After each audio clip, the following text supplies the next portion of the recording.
ಇನ್ನು ಮುಂದೆ ನಿಮ್ಮ ನೆಚ್ಚಿನ ಧಾರಾವಾಹಿಗಳ ಫುಲ್ ಎಪಿಸೋಡ್ಗಳು ಸನ್ ನೆಕ್ಸ್ಟ್ ಆಪ್ನಲ್ಲಿ ಮಾತ್ರ. ಮಾವಾ ಇದಾ ವಿಷಯ. ಜ್ಯೋತಿ ಮತ್ತು ಶಿವಣ್ಣ ಏರ್ಪಡಿಸಿರುವ ಔತಣ ಕೂಡ್ಲಕ್ಕೆ ಸಾವಿರದ ಸುಸ್ವಾಗತ. ಒಟ್ನಲ್ಲಿ ಅಣ್ಣ ತಂಗಿ ಇಬ್ರು ಸೇರ್ಕೊಂಡು ನಂಗೆ ಅವಮಾನ ಮಾಡ್ಬೇಕು ಅಂತ ನಿರ್ಧಾರ ಮಾಡಾಗಿದೆ ಅಲ್ಲ. ಯಾಕಧ್ಯಕ್ಷರೇ, ಏನಾಯ್ತು?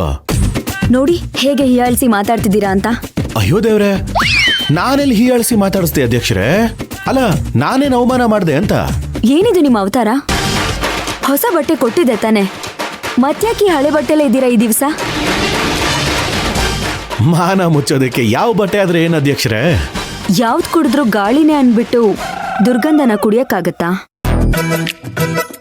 ಹೇಳ್ದಷ್ಟು ಮಾಡಿ ಮೊದ್ಲು ಹೋಗಿ ಬಟ್ಟೆ ಬದಲಾಯಿಸ್ಕೊಂಡ್ ಬನ್ನಿ. ಅಬ್ಬಬ್ಬಬ್ಬಬ್ಬಬ್ಬಬ್ಬಬ್ಬ, ರಾಜಕೀಯದ ಗಾಳಿ ಸೋಗ್ತಿದ್ ಹಾಗೆ ಗಂಧ ದುರ್ಗಂಧ ಅಂತೆಲ್ಲ ಭಾಷಣ ಮಾಡಕ್ ಶುರು ಮಾಡ್ಬಿಟ್ಟಿದ್ದೀರಾ? ಮಾವಾ, ನಾನು ನಿನ್ನೆಯಿಂದ ನೋಡ್ತಾ ಇದ್ದೀನಿ, ನನಗ್ ಬರೀ ಅವಮಾನ ಮಾಡೋಂತ ಕೆಲ್ಸಗಳೇ ಮಾಡ್ತಾ ಇದ್ದೀರಾ. ನೀವು ಬೇಕು ಬೇಕು ಅಂತಾನೆ ಮಾಡ್ತಾ ಇದ್ದೀರಾ, ನನಗ್ ಚೆನ್ನಾಗ್ ಗೊತ್ತು ಮಾವ. ಜ್ಯೋತಿ, ನೀನು ಸೇರಾದ್ರೆ ನಾನು ಸವಾ ಸೇರು.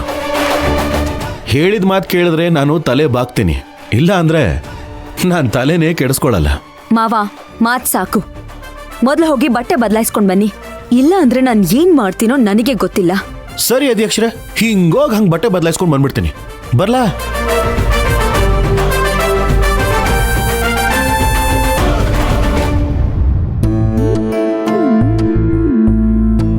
ಪ್ರತಿ ವರ್ಷ ಸಂಕ್ರಾಂತಿ ಹಬ್ಬಕ್ಕೆ ಅವನ ಆಶೀರ್ವಾದ ತಗೋತಿದ್ದೆ, ಆದ್ರೆ ಈ ಸಲ ಅದು ಸಿಗುತ್ತೋ ಇಲ್ವೋ ಅಂತಾನೆ ಗೊತ್ತಾಗ್ತಿಲ್ಲ. ಇಲ್ಲ, ಇದಕ್ಕಿಂತ ಇನ್ನೊಂದು ಅವಕಾಶ ಸಿಗಲ್ಲ. ಇವತ್ತೇನೇ ಆದ್ರೂ ಸರಿ, ಅಣ್ಣನ್ ಭೇಟಿ ಮಾಡ್ಲೇಬೇಕು. ಇರೋ ವಿಷಯ ಎಲ್ಲ ಹೇಳ್ಬಿಡ್ಬೇಕು. ನಾನು ಎಲೆಕ್ಷನ್ಗೆ ನಿಂತಿದ್ದು ನಿನ್ಗೋಸ್ಕರ ಅಣ್ಣ, ನನ್ನ ಬೆಂಬಲ ನಿನಗೇನೆ ಅಂತ ತಿಳಿಸ್ಬಿಡ್ಬೇಕು. ಇಲ್ಲ ಅಂತಂದ್ರೆ ಅಣ್ಣ ನನ್ನ ಮೇಲೆ ಇನ್ನೂ ತಪ್ಪು ತಿಳ್ಕೊಂಡ್ಬಿಡ್ತಾನೆ.